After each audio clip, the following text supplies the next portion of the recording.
Hi friends, welcome to my farms. నా పేరు కిరణ్. నా ఛానల్ ఫస్ట్ టైం చూస్తున్నట్టయితే ప్లీజ్ సబ్స్క్రైబ్ చేసుకోండి, అలాగే గంట సింబల్ యాక్టివేషన్ చేసుకోండి.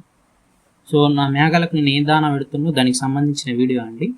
సో నా దగ్గర అవైలబుల్ ఉన్నవి వాటితో ప్రిపేర్ చేసుకొని నేను దానా నా గోడ్స్కి పెట్టడం జరుగుతుంది.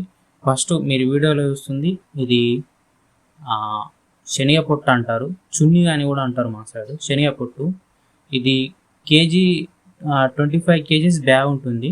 ఇది మనకు ప్రజెంట్ రేట్ వచ్చేసి 550, బట్ అన్ సీజన్ అప్పుడు 600 కూడా ఉంటుంది. సీజన్ అప్పుడు 500 వరకు మనకు అవైలబుల్ ఉంటుంది. ఇక దీంతో పాటు గోధుమ తవుడు. సో ఇది వచ్చేసి 40 kgల బ్యాగ్ ఉంటుంది, 600 మనకి అవైలబుల్. సో దాంతోపాటు ఈ రైస్, ఇప్పుడు ఈ బియ్యం ఉన్నాయి కదా, సో ఈ బియ్యం కూడా నేను పెట్టడం జరుగుతుంది. దాంతోపాటు గోధుమలు, జొన్నలు ఇవి నాకు అవైలబుల్ తక్కువ రేటుకు సరౌండింగ్లో ఎక్కడన్నా ఉంటే అప్పుడప్పుడు నేను ఇస్తాను అన్నమాట. ప్రజెంట్ ఇవి లేవు. అయితే వీటితో పాటు మినరల్ మిక్చర్ పౌడర్, సో ఇది కూడా ప్రజెంట్ నా దగ్గర అవైలబుల్ లేవు. ఇవి కలిపి నేను నా గోడ్స్కి పెట్టడం జరుగుతుంది. ఫస్ట్ నా దగ్గర ఎనిమల్స్ తక్కువ ఉన్నాయి కాబట్టి నేను 100 kgs 50 kgs అట్లా ప్రిపేర్ చేసుకోలేను.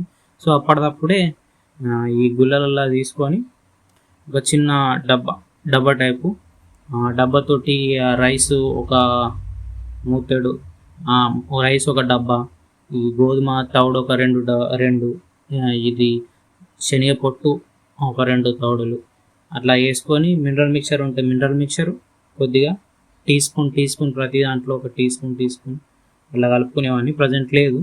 సో వాటన్నీ వేసుకొని మిక్స్ చేసేస్తాను అన్నమాట. మిక్స్ చేసేసి డ్రైగానే పెట్టేస్తా. కొందరు ఏం చేస్తారు, వాటర్లో నానబెట్టి పెడతారు, బట్ నా మేకలకు స్మెల్ వస్తుంది కాబట్టి తినవన్నమాట. సో ఇంతకుముందు ట్రై చేసిన తినలేదు. సో అందుకే నేను డ్రైగానే పెట్టేస్తాను. సో పెట్టిన తర్వాత ప్రతి గోటుకి ఒక 250 grams అలా వచ్చేలా చూసుకుంటా. 250 లేదా 200 grams వచ్చేలా చూస్తా.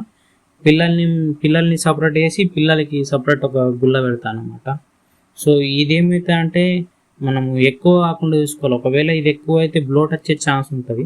కాబట్టి జాగ్రత్తగా ఎంత పెట్టుకోవాలో ఎంతవరకు తినగలుగుతాయి మీకు ఒక ఐడియా ఉంటుంది కదా మినిమల్ని, అలా పెట్టుకోవాలి. పెట్టుకున్న తర్వాత తిన్న తర్వాత వాటర్ పెట్టేస్తే వాటర్ ఆటోమేటిక్గా తాగేస్తాయి అన్నమాట.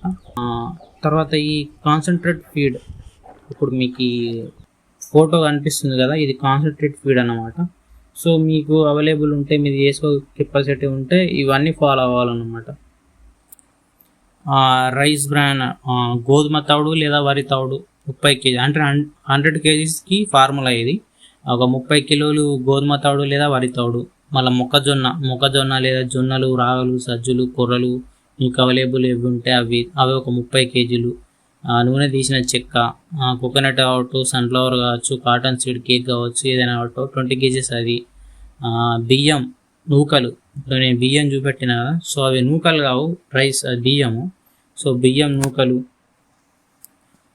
గోధుమలు 15 kgలు, మళ్ళీ మినరల్ మిక్చర్, మళ్ళీ కల్లం ఉప్పు, సాల్ట్, ఈ హిమాలయ పటీషా, ఇది నాకు ఐడియా లేదు.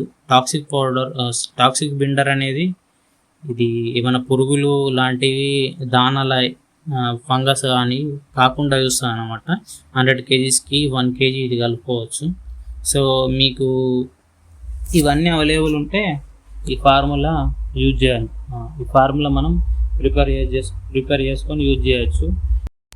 సో ఇది అంటే మీకు అవైలబుల్ ఏవి ఉంటే తక్కువ కాస్ట్లో ఏవి పడితే మీరు దాన్ని బట్టి ప్రిపేర్ చేసుకోవచ్చు. అందులో మినరల్ మిక్చర్ పౌడర్ కలుపుకుంటే బెటర్ రిజల్ట్ ఉంటుంది, అలాగే సాల్ట్ కూడా కలుపుకుంటే. సో ఇదండి. Thank you for watching.